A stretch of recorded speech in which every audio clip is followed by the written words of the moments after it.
Hi, everyone. Welcome to our Barely Managing Online, the Many Facets of Creative Management. I'm Audrey. I'll be your host today. My co-hosts, Andrea and Libby, might be joining us today. We've got Libby joining us now. Hi, Libby. Hi there. Hi, everybody. Thanks for coming. And we've got Sarah and Ben and the double Jesses with us, and we'll be doing some proper introductions later in the webinar. Libby, I'll have you start. So firstly, thanks to everyone for coming. Welcome. This event is called The Many Facets of Creative Management, and we're really excited to tell you more about today's event. To kick us off, we'd like to respectfully acknowledge the traditional owners of the land that we're meeting on today. Our speakers today are presenting from the lands of the Bunurong and the Wurundjeri peoples of the Kulin Nation, and we pay our respects to their elders past, present and emerging, and the Aboriginal elders of any other communities who might be here with us today. So if you haven't heard of Barely Managing before, Barely Managing is a community dedicated to managers in creative industries to talk shop, to swap tips, and to share challenges from what can sometimes be a fairly emotional roller coaster of a job. I co-run Barely Managing with Audrey, who's here with us, and also our other partner in crime, Andrea Nemesh, from the Hungry Workshop. We host events ranging from structured discussions through to workshops, through to casual drinks as a way to learn, upskill, support each other in this role. And we pretty much welcome anyone who's interested in that intersection of design and management to come along to these sessions to learn more, to upskill. We're really excited to have you all here today. So my name's Libby. I'm a senior producer at Portable, and I'd like to also introduce Audrey. Hi, I'm a design manager at graphic design studio Swearwords in Melbourne. And also our partner in crime, Andrea, who is the studio manager at the delightful Hungry Workshop. To kind of set up a bit of, housekeeping for today, if you haven't been a part of a live storm before, we have a little section called questions. You'll see that there's a tab that you should be able to access to submit a question to any of our hosts. We'll collate these questions throughout the session and we'll have a Q&A at the end. And please feel free to introduce yourself on the chat. We are all about getting to know each other. If you, we love to hear from all the types of people who are working in this space because it is really, really broad. Couple of thanks. Thanks firstly to Streamtime for hosting this session again. They have been our ongoing partner for 2020 and we're delighted to be working with them. Thanks to Zonzo Estate for sponsoring our speakers' gifts. They do beautiful wine. And as well, thank you to our delightful speakers today for coming along. We are so appreciative of having some amazing senior industry professionals join us today. So I'm going to hand over to Audrey to kick us off. Thanks, Libby.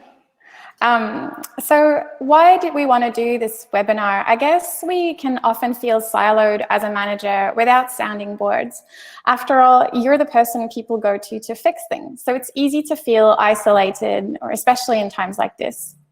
In response to that, we decided to gather an amazing group of senior industry professionals across the education, illustration, digital, and human-centered design sectors to share their perspectives on creative management, hence the title of our event. We want to see how they tackle challenges, how they deal with managing different types of projects, and I'm sure you feel like that too. So by the end of this webinar, we'd like you to come away with new perspectives on how to do your role in running creative projects. In the current situation, many of us will also be taking this opportunity to upskill and pivot, consider a new role you were always interested in. If that's your case, hopefully this webinar will help you understand what you can do with your current skills and ideas to bridge the gap in your knowledge. Some of you know that we typically run these events in person, but in the current circumstances, we had to move it entirely online. So big thanks again to the Streamtime team for hosting us. And if there's any tech issues during the session, do let us know and we'll try to fix them quickly. So a bit about what to expect today. Our event, as Libby said, will last for about an hour. So we'll have about 30 minutes for the Q&A panel with our speakers and about 20 minutes for a question session at the end. In the panel itself, we'll first find out about our speakers and their workplace. We'll talk about the diversity of organizations and management styles. We'll talk about working remotely, which is a hot topic. And we'll finish off by discussing how to grow your career or pivot. And just to reiterate, Libby raised it before, housekeeping. We invite you to comment during the session using the question function on Livestorm. My co-hosts Libby and Andrea will be monitoring the chat and the question feed, and we'll try to respond as we go. And as I said, we'll also have some time for questions after the panel. You're more than welcome to email us with any kind of questions or comments or feedback. Our details are on the website, and we'll be putting the details in the chat at the end as well. For our speakers, feel free to put your hand up if there's a question you'd like to answer. But yeah, I'm sure we'll have lots to cover today. So if you haven't already, Libby mentioned it just before, feel free to introduce yourself. We'd love to get to know you. So there's a chat where you can say hi and tell us the kind of field you're coming from, what you're keen to learn today. We'd especially like to know if you're more interested in hearing about internal management or like running teams, or external management like dealing with clients. Libby and Andrea might be putting that question in the polls, or you can just have a chat about this in the chat section. So without further ado, introducing our fantastic speakers for today. So we've got Jess Allison. Jess, if you want to wave your hand. Jess is the delivery lead at Paper Giant, a strategic design consultancy which uses human-centered design methods to solve complex problems. We've got Jess Harris. Hey, Jess. Jess is a producer at the Jackie Winter Group, a creative production and artist representation studio. We've got Ben Shaw. That's the guy. Ben is product manager of Ask Izzy at Info Exchange. And we've got Sarah Stratton. Hey, Sarah. Who is the department manager for design at Monash University. All right, so let's get started. I'll just have a quick look before at the chat just to see who's in the room, make myself familiar with, our group today. There's so many people. Yeah, I know, right? How many are we? 68 people. We've got Bonnie, illustrator and brand manager. We've got Quinn, design, Candice. Let me go through. Yeah, great. So a lot of people coming from agencies, the design side. Yeah. Hi, Carol. Yeah, great. So it sounds like you're all coming from creative backgrounds, which is great. But this is really for everyone. So, okay. So topic number one. So about our speakers and their workplace. So I'd be curious, Jess. I'll pronounce your last name because otherwise it'll be too confusing with the double Jesses. Jess Harris, can you tell us a little bit about where you're coming from, what was your background, and what's your reality like on a day-to-day at Jackie Winter in your role? Yeah, absolutely. So yeah, I work at Jackie Winter now as a producer. So Jackie Winter is it's a talent representation agency at its core. That's how it was founded by our founder, Jeremy Wardsman. And we represent over 100 artists, and some of those artists like animate. We do 2D, 3D illustration, collage work, paper sculpture.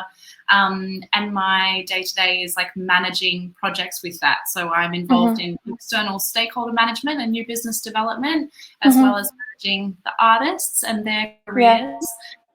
So for me, that started... I studied journalism and advertising at university, and I think I always had the interest in combining or being on the money side of the arts. You know, I wasn't someone who had a major interest in being creative myself, although I do like the stage. I didn't necessarily want to, you know, like I didn't want to be in the band, but I really liked the idea of being the band manager, or like I didn't want to be painting in the gallery show, but I loved the idea of organizing the wine sponsor for a gallery show. So I worked in magazines, in commercial publishing. So I worked at Monocle magazine for a few years, and then moved to Frankie magazine here in Australia. And then, yeah, still kind of building on that idea of the writers go and do what they're really good at, and I help make them money so that they don't have to think about the business side of things. And that's literally what I do at Jackie Winter. That's why I was so stoked to be onboarded as a producer there, and now a senior producer, because I've been there going on 4 years, which is a long time actually. How many people, Jess? How's the organization structured? Yeah, so Jackie Winter is quite multifaceted, but yeah, it's 5 producers really, 5 producers in Australia, and then 3 in New York City. We have a New York office as well, and then we have a bit of a support team as well around us. There's sort of social media management. We have a printing studio and a gallery as well to help kind of support our artists, like various endeavors outside of their commercial work. But yeah, there's only really, there's about 10 of us in Australia and 3 in New York. So it's a small team, I would say. Oh, great. Well, for everyone, if you have specific questions to our speakers, it's good to hear their background, because towards the end you can address, more pointy questions depending on the kind of industries you're interested in.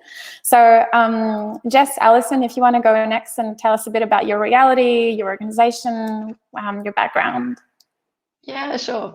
Thank you for having me and the introduction. I guess my role, I actually see a little bit like the producer of strategic design world, and it's a term I didn't actually know what it was until about 2 years ago when I joined Paper Giant.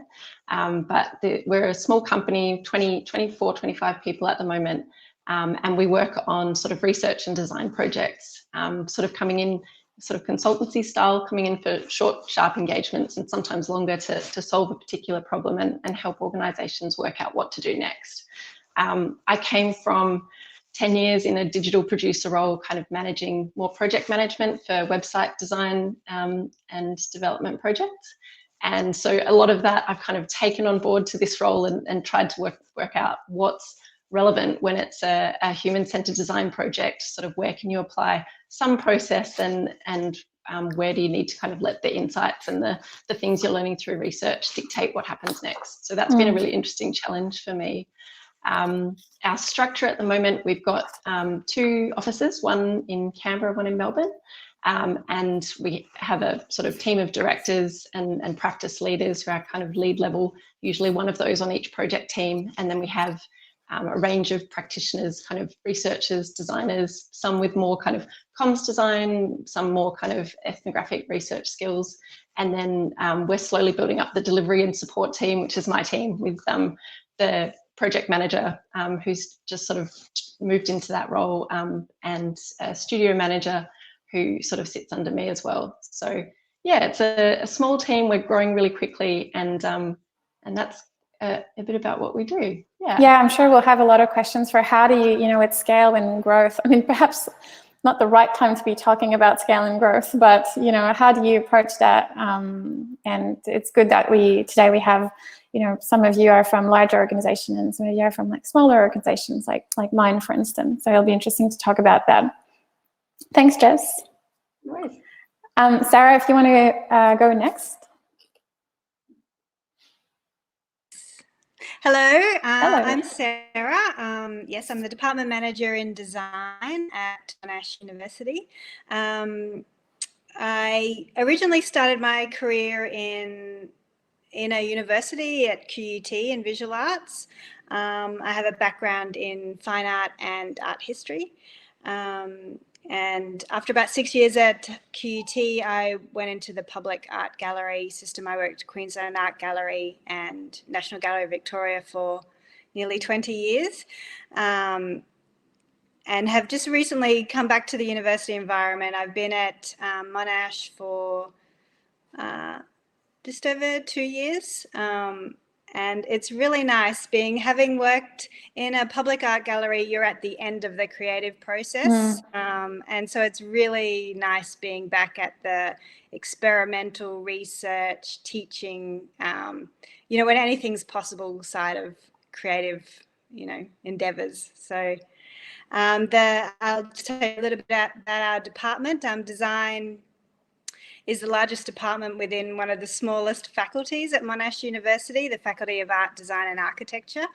The faculty staff ratio across all of the departments comprises a large team of academic staff, fixed term and ongoing, then an even larger team of sessional staff who teach just through the semester, and then a relatively small team of professional staff. So I'm in the professional staff stream, and in design there's just me and administrative officer. So that's me. Well, thanks for introducing yourself, Sarah. And Ben, last but not least.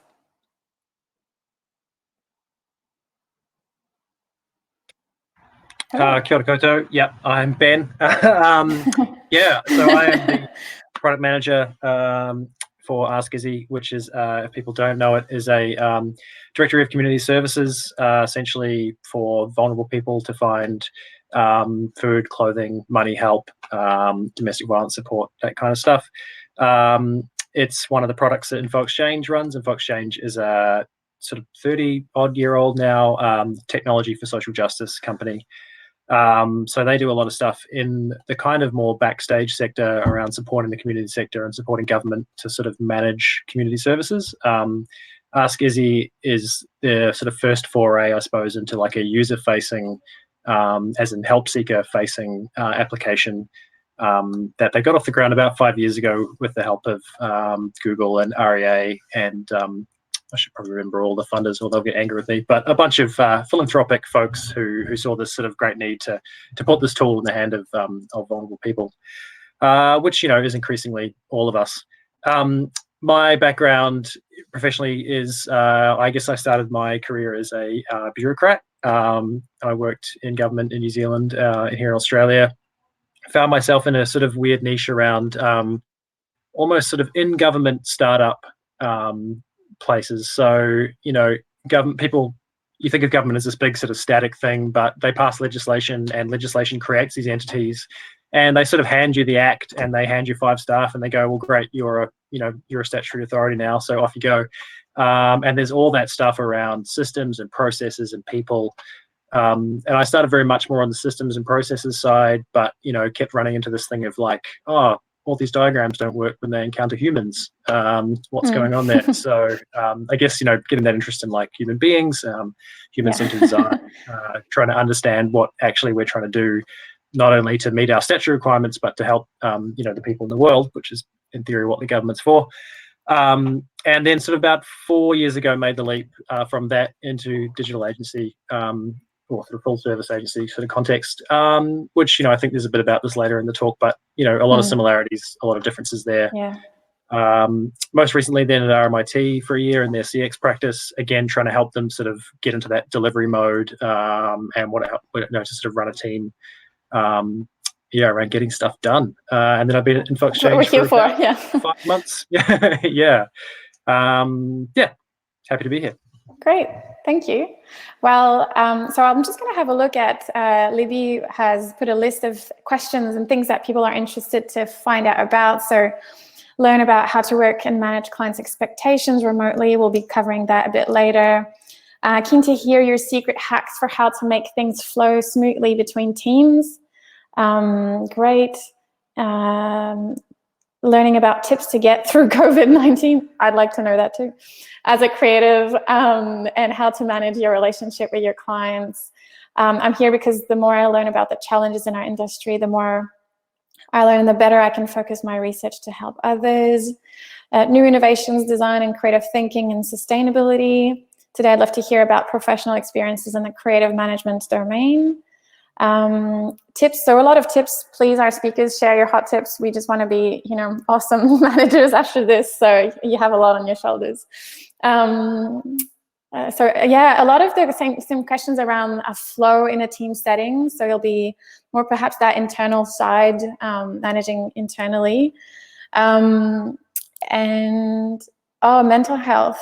Yeah, managing creative ways to change the mental health system, and right now help people find ways to cope. So maybe Ben, you'll have some input on that. So if I forget to ask you a question, just throw your hands up, and this is your time to shine. And there was another question about managing time as well, how to manage your time properly. So I'll start.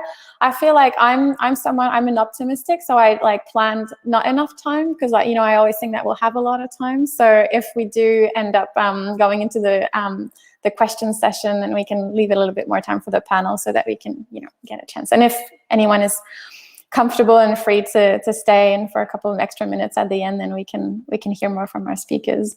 All right, so first question, I guess, Sarah, if you want to start, what would you say is your biggest management challenge in your role?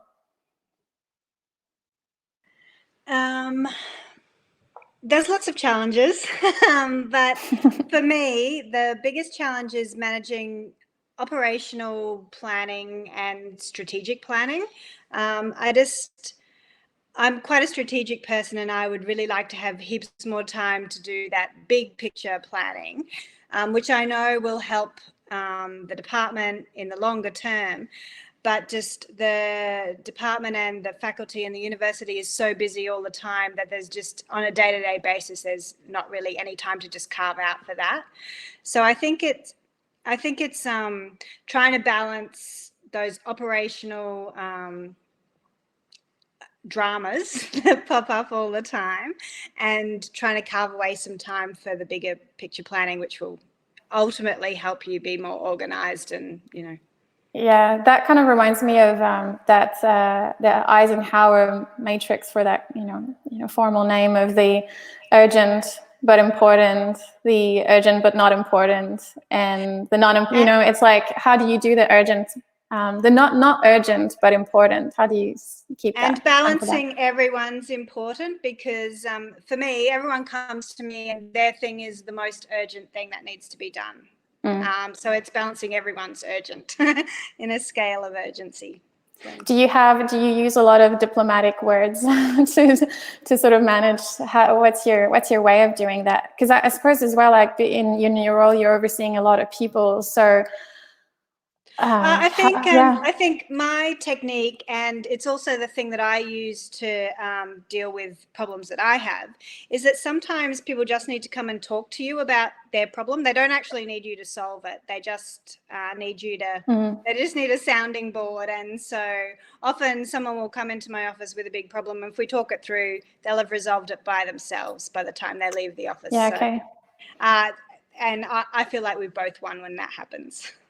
So it's almost as if, we say that Barely Managing's tagline is wearing many hats, herding many cats. Is you are wearing a lot of hats. You are a psychologist in your, a hobby psychologist in your way, in a way. Yeah. Well, thanks for sharing. Jess, do you want to, Jess Allison, what's your biggest management challenge in your role? Yeah, I think Sarah's point resonates very, very strongly with me. I do find myself hopping between sort of project level or like very small task, and then up to strategic thinking in the director meetings and kind of everything in between. So that is one of my very same challenges. I haven't mastered, but I am getting better at blocking time and blocking days, like so that I'm chunking those things together. So I'm not hopping between headspaces too many times in the one period. But I think the other one for me, just a personal challenge, is learning to delegate. So I do have a team now, and I do have team members who they'll often have an opportunity to learn if I'm not just trying to do the things for them. And I think trying to share my expertise and sort of what I've learned through managing different types of projects through my career. I think the biggest challenge for me is sort of learning to be more of a capability builder than a doer, and I'm still trying to make that switch. I think my role has changed over the last few months to become more of a manager than a sort of project manager. So I'm still hopping between the two and learning how to enable other people and teach rather than just do. Have you found, it could be a broad question, but have you found a way of like systems to do that? Is it, or, you know, do you check in regularly on someone and then after that they, you know, like putting the little wheels on a kid's bicycle? How do you do that? So at the moment, I have a sort of PD chat with the project manager that I work very closely with, and it's interesting because I am still in a project management role on one project, so I can kind of understand how things are running and then share back with him, or this is how I'm doing it, but try to give him enough space to come up with his own methods as well. I sort of, I like bringing what I've seen works as my method, but knowing that that's not going to fit everyone, and trying to allow some of that flexibility for, like, just because I'm a very sort of pedantic, you know, Trello card writer, tool user, that might not suit someone else's working style, and just trying to give them the principles of what I'm doing. Like, okay, we should look at what's coming up in the deliverables list once a week in our internal catch up, and try to encourage the kind of the rhythms and the ideas behind what I'm doing without saying you need to do a task that's due on this date and this format. And I think just trying to understand the difference between those things has been helpful, and something I'm still working on. Yeah, I mean, I like what you said about the PD dates, and I think like this as managers is so important, but it's easy to get caught into the thick of things. But to carve out this time for just informal catch-ups with your team members, whether it's, you know, people that you're overseeing or just a peer, so that you can get the more informal views on how they work, and I think you get more natural responses there rather than feeling, okay, this is your review, and then you feel a little bit like you're freezing to give an answer. So, and in that way, as you said, you can get insights on different ways to approach a particular task. It's really interesting. Let's see. When you face a challenge, what are the first things that you do to prevent them from becoming problems and turn that situation to a positive outcome? Ben, I'd love to hear your thoughts on that.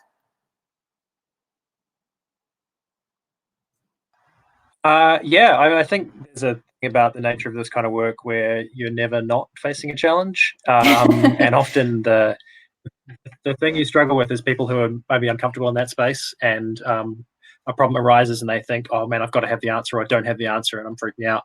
So trying to get people comfortable with this idea that uncertainty, ambiguity, you know, change is just the nature of this kind of work.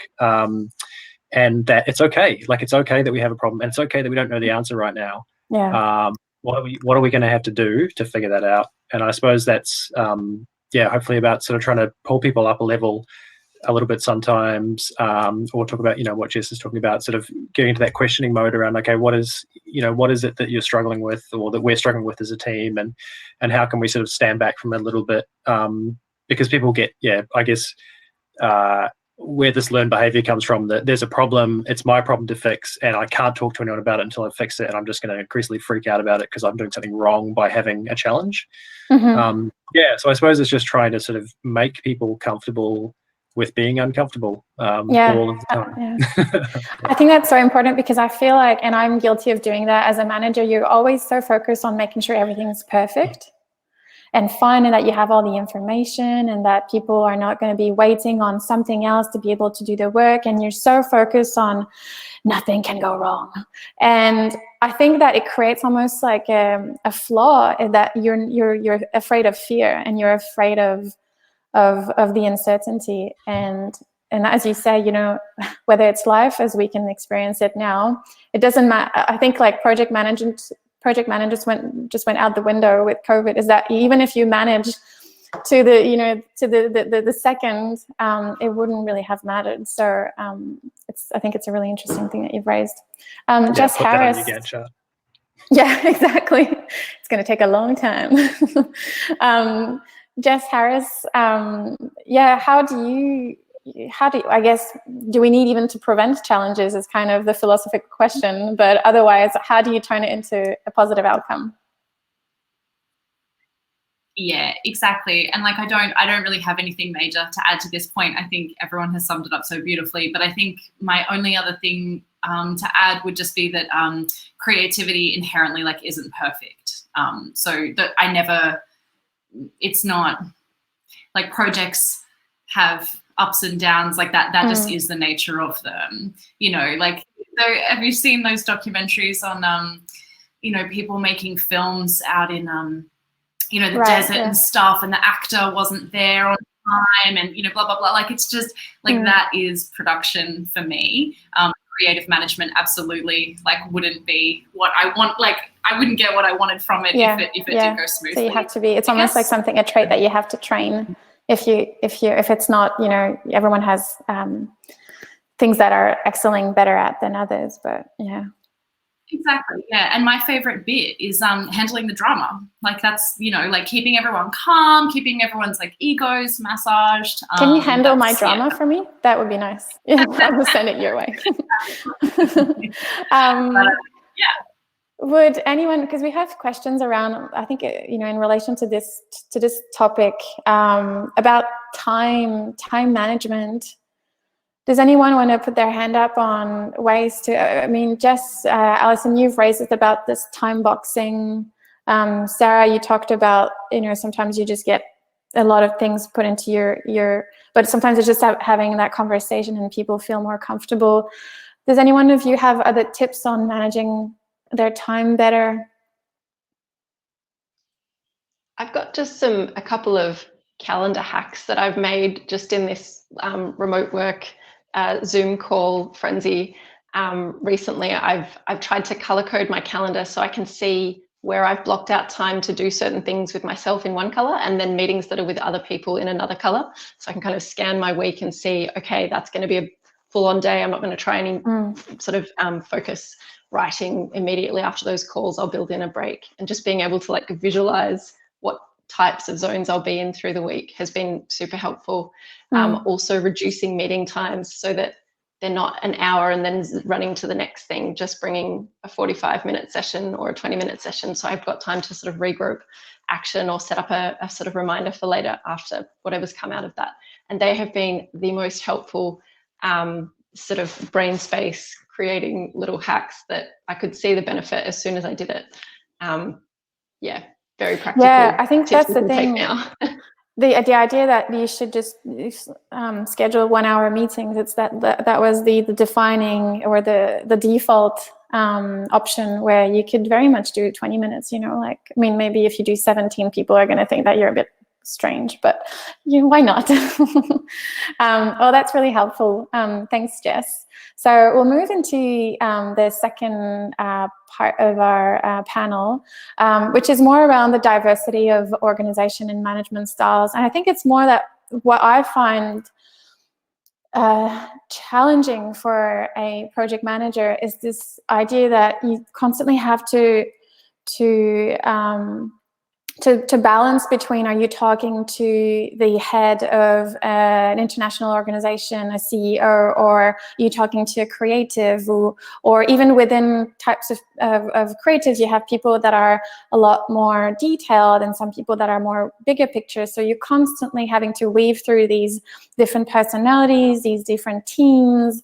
And so it's really about getting your insights and tips on how to navigate through that. So as I said, we have two managers, Sarah and Ben, working within an organization, and two managers, Jess and Jess, working in what we'll call more agencies. So it's we'd love in this section to hear more about the differences between managing teams when you have external clients that drive the projects and when you are your own client.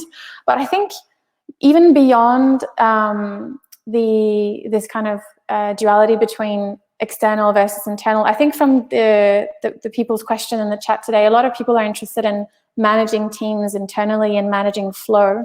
So Ben, if you want to start, like, how do you manage flow and how do you manage teams? And I think for you it's less about external clients, but how do you do it all?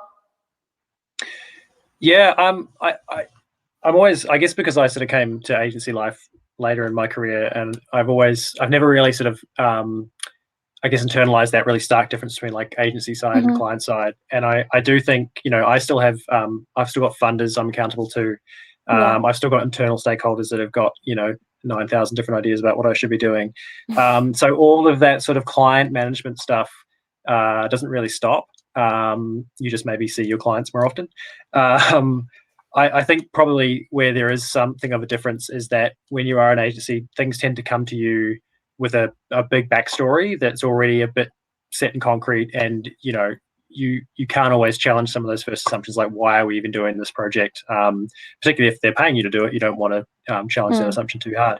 Whereas in-house, you can maybe to an extent pull the thread a little bit more, and especially as a product manager, I guess my job is to say no. So it is to actually ask, well, why do you think that's a good idea? Why would we do that over this, et cetera, et cetera. So there's difference there, but I mean, day to day, it's still like all of us. We're managers. Well, not all of us, I suppose.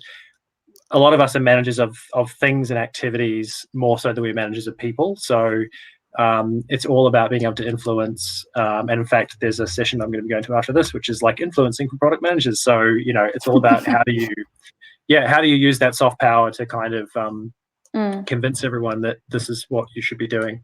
Yeah. It sounds like asking questions. It's almost as sometimes we're so focused on doing the thing that we forget to just pause and ask question about why we're actually doing this. And I think it is helpful for both, a client, more of an agency type, of really understanding the reason for why that client is bringing you this job, because maybe they ask you for a banana, but they need an apple kind of thing. And but also, as you said, for the internal side, you have the opportunity to really be able to give the right product. Sorry, yeah, you were about to say about flow.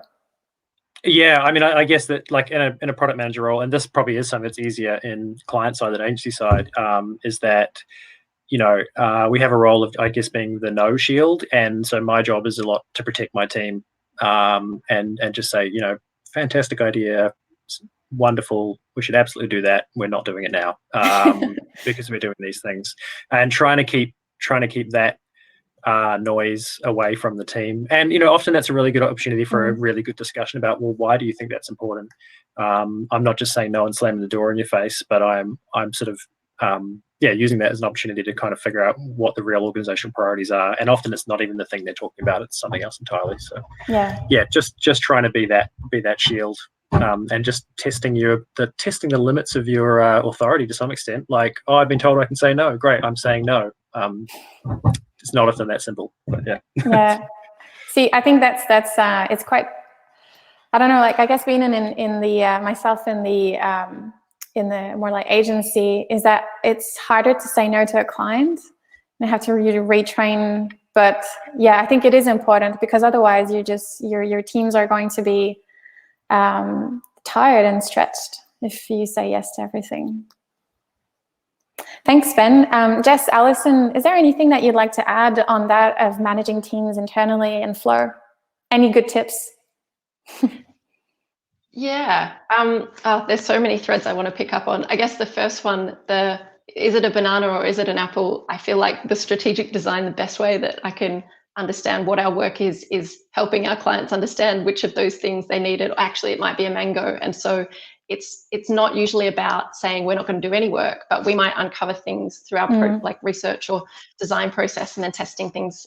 We might find that the best use of our time is something different to what we had originally planned. And I think that's the biggest challenge in our particular organization, is having the kind of internal and client-facing rhythms and routines to enable the conversations to help bring the client on the journey, and then pivot if we need to. There's usually a basic shape of project that's not going to change, but then within that, just being able to have the flexibility when we can, that, if it's said in the original proposal, you're going to end up with this thing, but we actually find out you need something different. Being able to kind of manage that is a really big part of pretty much every project that we're doing. And then in terms of that internal flow question, I think it's sort of the same, the rituals and the communications and the sort of meetings and systems that we have to support everyone.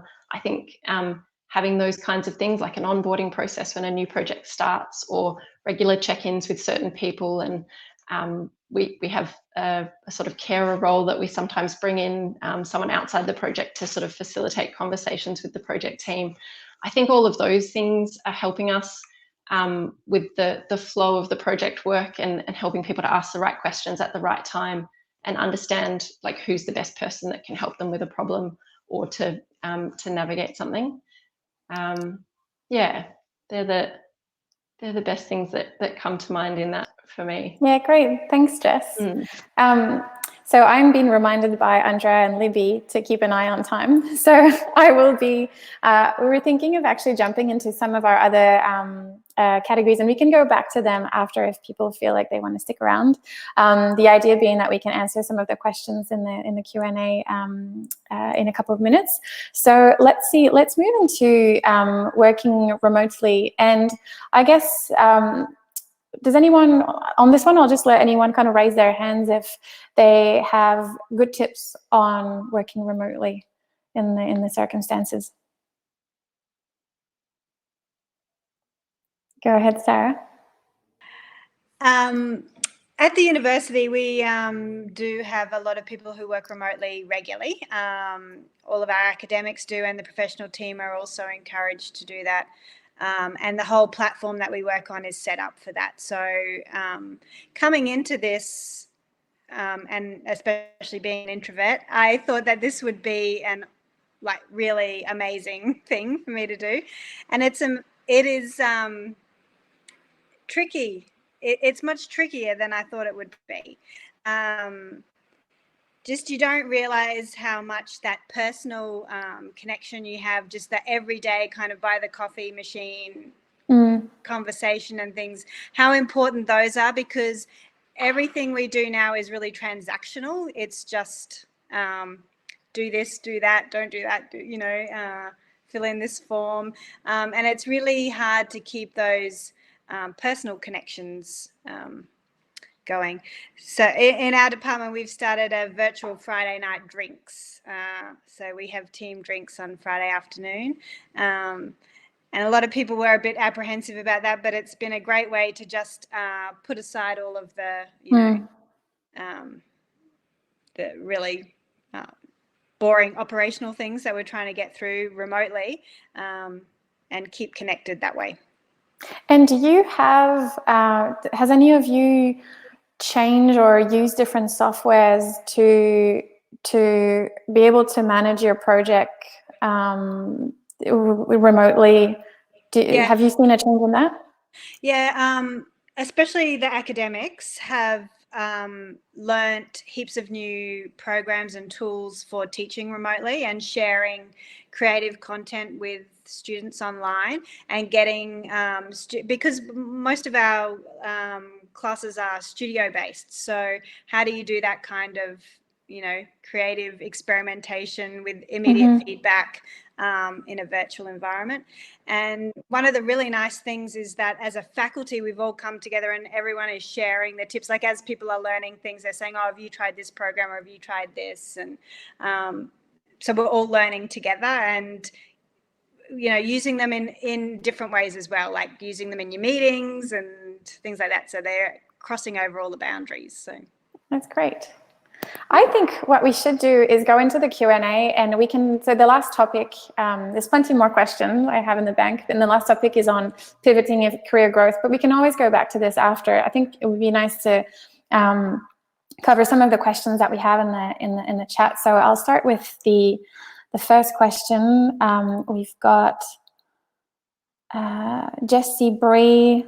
Let me see if I can see the question entirely.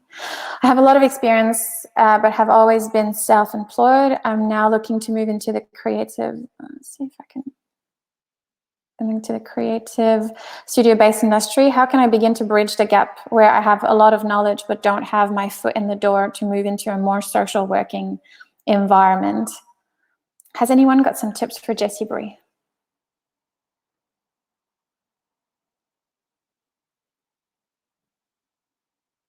Yeah, I mean, I don't know how useful or universal this is, but I think it's really hard, not to assume anything about Jessie's situation, but when you've kind of got your mind about what you do and how you do it, to think about doing something different, and what it's kind of that, you see your career ahead of you and it's this sort of narrow but branching path, and to kind of jump into another path is really tricky. I think it's really probably just about reaching out to the kind of people and places you want to work and starting those conversations. If they are good places, they will appreciate that, that experience is one part of the pie, but that human quality is the much bigger part, I think. And having, if you're someone who's got the right qualities and stuff, you can learn the experience. It's much harder to learn the temperament and the disposition and stuff. So I guess if you can sort of back yourself in that stuff, it's about trying to find mentors or find connections in the industry and start chatting to them. I know it's one of those sort of like horrible glib answers. It's just like, get out there and sell yourself. But yeah, I don't know, maybe that's it. Go ahead. Yeah, it is. And I think you would also just you'd have like you'd be interested in the thing, like whatever it is that you're jumping to. You must have some kind of interest or passion for whichever industry it is, and that's going to show through as well. Like I would be really like leaning into what you're interested in, because that's gonna always speak volumes on your resume rather than like your experience necessarily being perfect. Yeah, that's great insight. Carol is asking,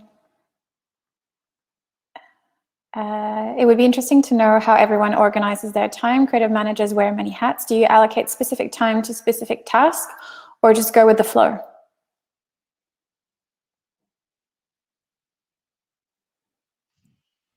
I guess for me, I have very regular rhythms in my week. So I know that on a Monday, there's a set of about 4 hours that are going to be the same with different conversations, but kind of there's a set up for the week meeting with my team. There's a team meeting where we go around what everyone's doing. There's a biz dev meeting.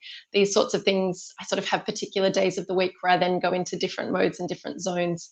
So I sort of have this week pattern that gets reapplied week to week. And I do find that helpful because I kind of then know what needs to be done to enable the right conversations in those meetings and within that rhythm. But it does make my week quite inflexible. It's sort of, if I do want to move one of those, it's like 10 schedules and trying to play Tetris with Google Calendar, which is sometimes gives me conniption. But so some of those rhythms I do find helpful, including I've started doing sort of rhythms for my own focus time. So when there are things that I don't need support from anyone else, I've blocked them into my calendar that every second Wednesday I'm going to focus on sort of project reporting stuff. And so that I know people can't book me, that's my time, and that's how I work through those things.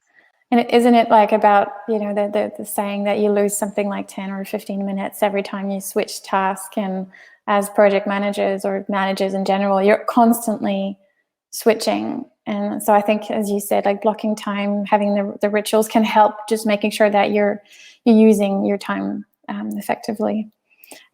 We've got Richie who's asking, love advice on managing different styles of projects, fixed schedule projects alongside agile Trello card projects where the client buys blocks of hours as a resource. Often we're doing both as part of the same project, and it gets so confusing to manage and even find the best way to charge. Yeah, even I think just for me, I guess the idea of charging time as well is something that you don't necessarily need to charge time. Like sometimes it seems like you should be charging just by the project itself. Jess Harris, I know that you're a negotiation and value-based pricing expert guru. How would you want to have a crack at, how do you? It sounds like this person's experience is like quite different to mine. So I don't even know if I'm not even really like well placed to kind of answer. You guys, like Ben, Jess, Sarah, do you use Trello card processes? Not so much, yeah. We can come back to it. I don't really have to account for my time, so I'm fortunate in that sense. You hippie? Yeah, no, very lucky. But yeah, I don't know what that must be like. But for me, yeah, I can't. We have projects that run over, and it's like there's 20 schedule changes, and you're constantly kind of fiddling with the calendar, and it's hard. But yeah, it's not the way I tend to run my projects. I charge by deliverable, and I have kind of the time is, it's something that I kind of, I don't know, I'm not sure it's something, because I find that the idea of charging by deliverables, I just had this chat with you, Jess, recently, where I was pursuing adding a project management line item into estimates to client, and clients kept wanting to negotiate this out of an estimate, and you're like, do you actually want this project to happen? And if that's the case, you need my time. But I ended up, deciding that after talking with you, that it didn't really matter, because it's not a non-negotiable, but they don't necessarily need to know that this is the price that it costs, and you just build it into the deliverable, and that makes your life much easier. That's correct. Yeah, the same way when you like buy a handbag, that it doesn't say like the handle is valued at this and the leather is valued at that. Like, you buy it as a package, and where possible, that's where I approach things. And yeah, that includes as much as possible, because there's nothing worse than empowering someone who's not educated in what you do and what you're an expert in, who comes back and sort of says, oh, but like, are you sure it's going to take 3 days to draw a face? And you're like, well, yeah. It gets you on the back foot, really.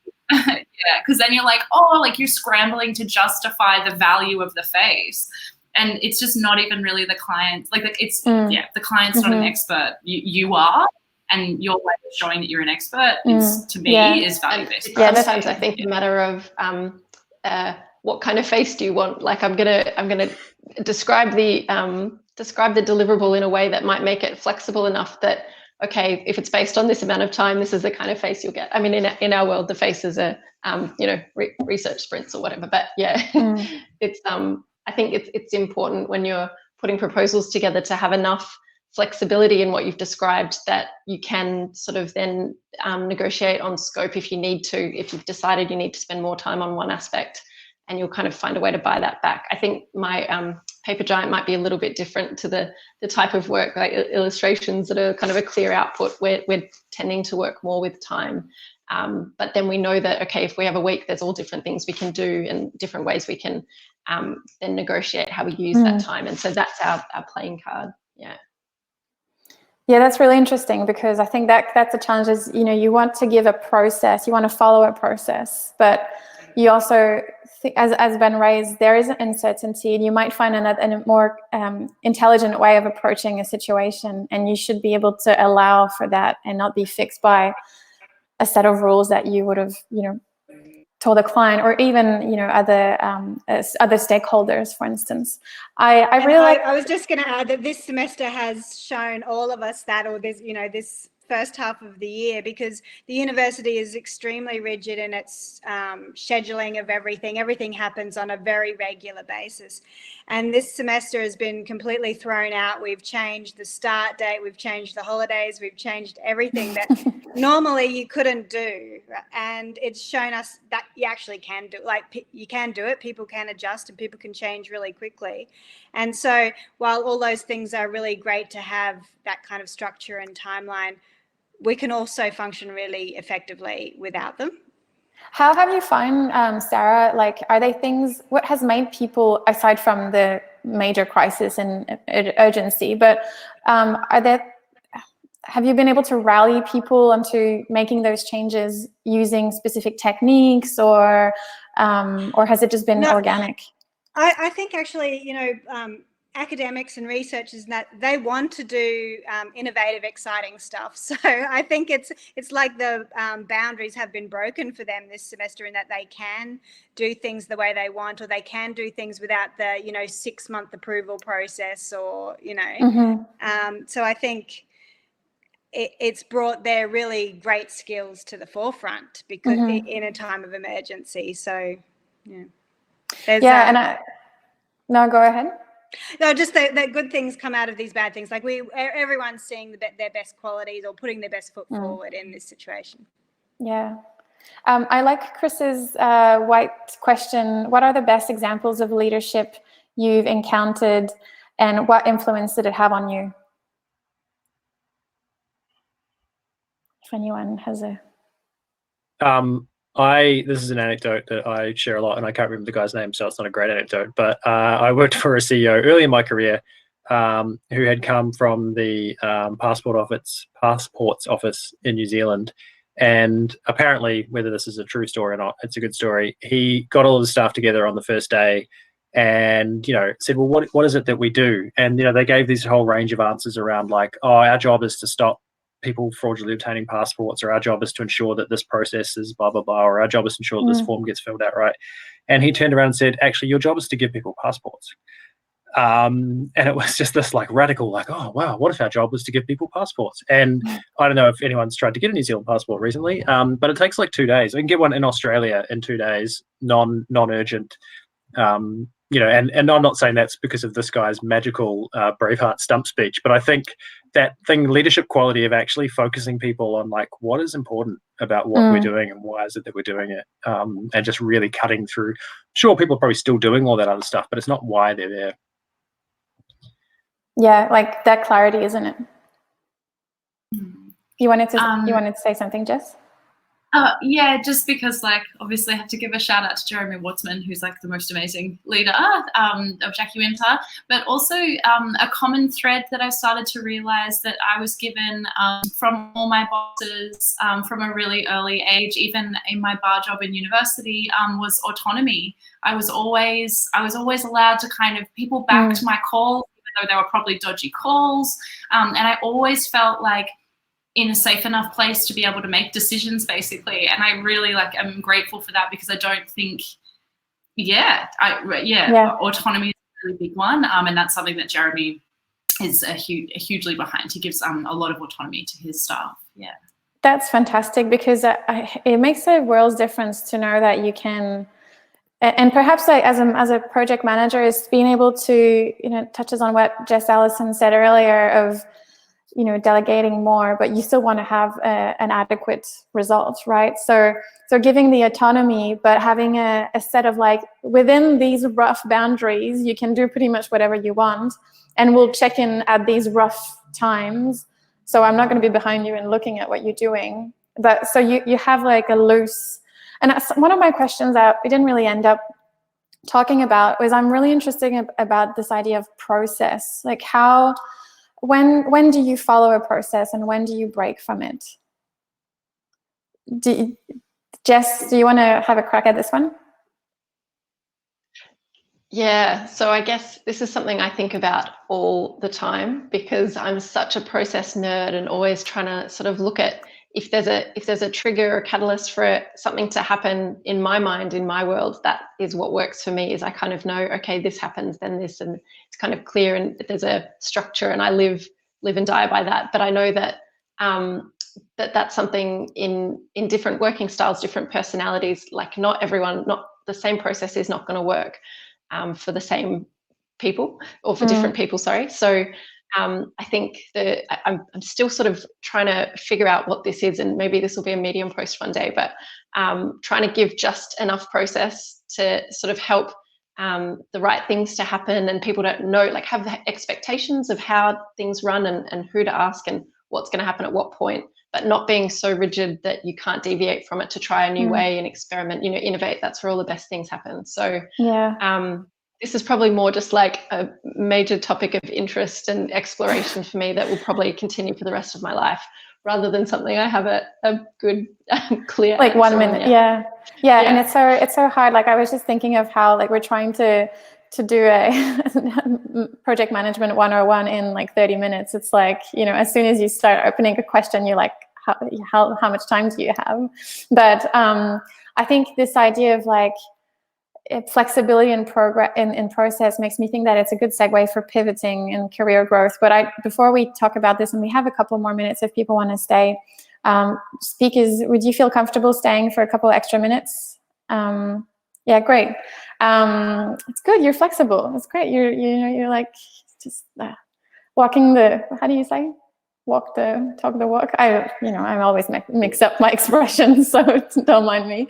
So career growth. So yeah, there isn't any proper training to do what we do. I mean, more or less. So it's interesting for us, especially the ones who are looking to pivot, to hear the kind of education in previous roles that you had to get into your current roles. So, I mean, do you have tips on how to get from A to Z into, or whether you have a bit more time as a project manager and you're looking to build up and perhaps go from a project manager to a general manager? Do you have insights on how you get more knowledge as a project manager, aside from doing these Barely Managing's webinar?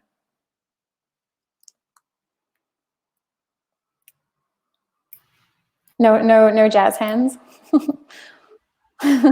Yeah, Ben. I mean, I guess the big insight that I learn every day over and over again is that nobody has any idea what they're doing, and we build experience and knowledge and practice, but like you say, there's no rails for this. We live in this uncertain world. Everything we do is different. It's never been done before, whether that's because it's a different client or a different team working on it. We're not, probably even factory workers aren't factory workers in that sense, but we're not just cranking a handle and churning out the same thing time after time. So I think acknowledging that, being sort of frank with yourself about that, and being frank with others that, okay, well, there's no rails here. There's no, I'm going to get from A to Z on this line, but here's where I reckon, here's where I'm heading. Here's where I think I can get there. And I guess once you sort of say that to people, like that no one knows what they're doing, I think some people feel this relief. And then anything you can then bring into that void sounds really impressive, because it's like, however, I've got this idea about this. You're setting the bar low.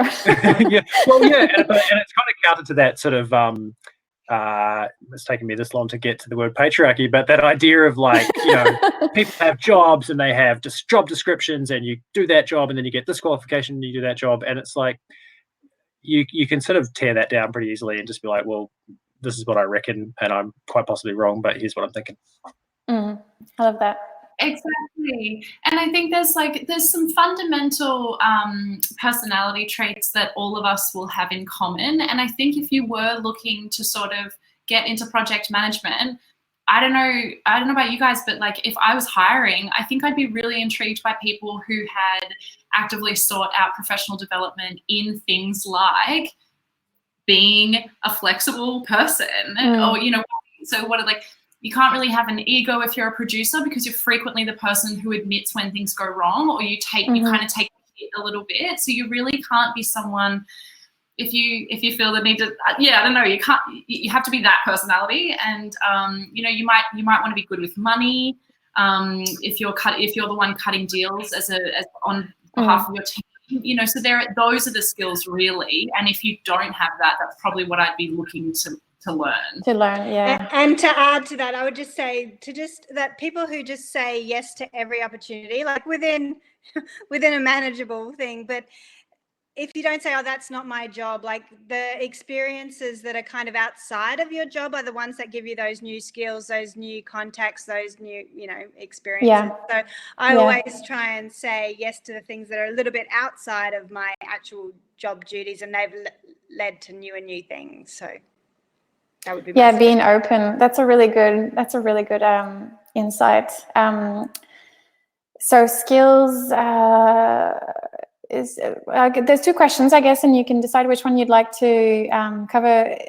What skills did you pick up during your career that you find invaluable today, and how you can develop those skills? And Jess Harris, you mentioned that flexibility and the money side. And is there any valuable training you did in the course of your career? Jess, Alison, do you want to, or Jess Harris, whoever?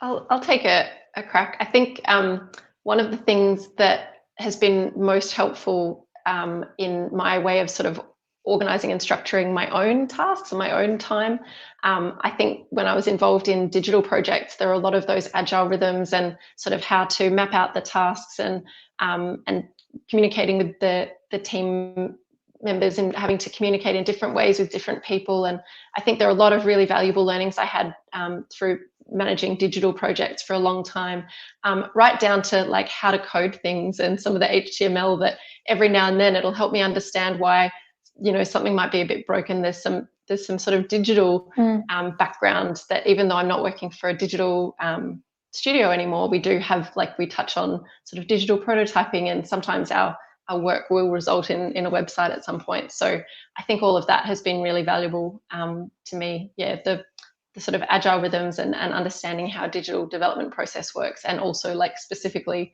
I think I did some like JavaScript courses and like things long ago. I guess it depends on your industry. Yeah, which has not been necessary in any way, but I think having an understanding of that language of the web has been really interesting and useful for me. We've got some interesting questions as well.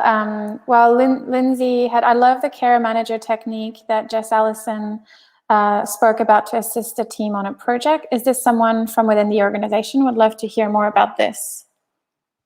Yeah, so this is, it started as a, we did some training as a studio around vicarious trauma, because quite often we're doing research with topics involving, when the death of a loved one, and there've been just different occasions when our researchers are going into to really sensitive topic areas and having to delve into conversations with people. And this training that we did, I think this was where we started applying the role. It was about just making sure there was space to facilitate these conversations of care within the research team, so that if the research team were hearing things out in the field, that they had somewhere to kind of debrief and talk about that, and in a formal way to encourage those conversations, not wait until it gets too late. And I think that's the heaviest version. We sort of realized that the role was quite useful to just have someone from within the organization, but outside of the project team, having a chat, and sometimes the chat will just be like, what have you been doing today? What kind of films are you watching? Like, it won't necessarily be how are you feeling and what are your emotions, but that role is something that we've brought in as one of our regular kind of studio rhythms to make sure that there's a space for conversations to be facilitated. And I think, to Sarah's point much earlier, it's not about then being the therapist and solving the problems that come up. It's about helping them figure out what to do next, that recognizing there's an issue, and then sort of being the prompt of like, well, have you talked to your manager, or maybe, actually what you've described needs different kind of help, like sort of helping people recognize what's going on, and then sort of sending them to find their own support beyond that. But yeah, the prompt for those conversations is what that role is about. Yeah, it's a lovely role, and I mean, it doesn't necessarily have the same purpose, but I find you've raised, like, if you say what are your emotions and how you're feeling, and are you, sometimes they're questions that are so direct that the person doesn't necessarily know how to respond to that, and you need to take roundabout ways to deviate to really get to the kind of answers that you need. You can't be so direct. We found that in the work with clients is that if you ask a client, what are your values, sometimes you're just going to get these run-of-the-mill answers like innovation, and and it's like, well, it doesn't really tell me a lot about your brand. So you have to have those more informal conversation and these other kinds of questions to get the answers. So it sounds weird, because in terms of efficiency and directedness, you should be asking that really clear-cut question, but you're not really going to get the answer that you need. So it just made me think of that. Great question is, how are you? Yeah. It's such a simple question, but not overcomplicate things. And although sometimes it might feel like the conversation's taking a little bit of time, like it might take a bit of time to like get to the deeper values, if we're using that as a reference, it makes the project go so much quicker if you get that unlock like before you get started. We've got another nice question from Richie. What's the one key book you'd recommend to us as creatives leading out from today? I have a book that I'm currently reading at the moment. I mean, it's more on project management, so sorry, it doesn't necessarily answer your question, but I'm currently reading Julie Zhou's book from, she's a design manager at Facebook, The Making of a Manager. And I think as, even whether you're a creative and not necessarily a project manager, she was a creative being moved into a design manager's position. That book to me is a nice kind of bite-sized pieces of how you should deal with projects and managing teams, and helpful for both a manager's perspective and creative. But yeah, if you have any books that have changed your life, I think, yeah, especially in the realms of like creative management, and my favorite thing, which is money. Emily Ruth Cohen is an American design lead, and she wrote the book Brutally Honest, and that gives a really, really good like foundation for anyone who is in new business development for your design studio, on how to fact find in order to accurately value price. It's very, very readable. She's very funny. Yeah, that's a really, really good book on value-based pricing. Great, thanks, Jess. And unless people have other questions, I was thinking we could end on another of Jessie Bree's question. She said, in the current climate, do you each think creative project managers will become more or less in demand? Has the workload challenges increased for you, or has the flow of work slowed? It's hard to predict, but. So, like I said, we work with vulnerable people, so the vulnerable people industry is exploding. I think this is, and others can probably talk better to this, but I suspect we're going into one of those periods where the need for creative management is going to go way up. Potentially the appetite for paying for it is going to go down. And that's a challenging, that's a challenging environment. And if you've got less money to create greater impact, then you need to make sure that your money is going to a good place. But yeah, that's a challenging discussion for people to have. Yeah, for sure. Sarah, did you want to add something to that question? Just that it oscillates every day, that, people feel really confident in what they're doing and the need for their job, and then the next day.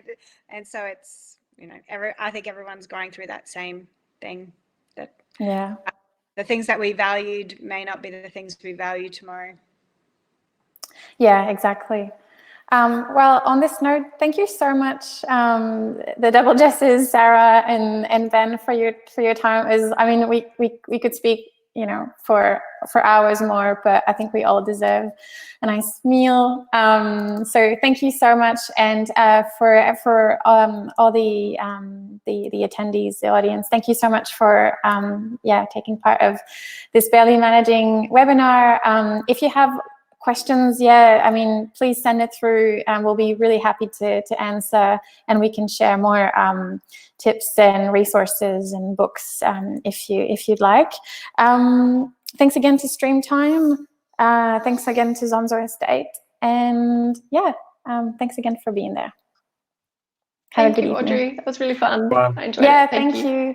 And Andy at Streamtime, I'll let you end the webinar, because I don't think I have that function actually.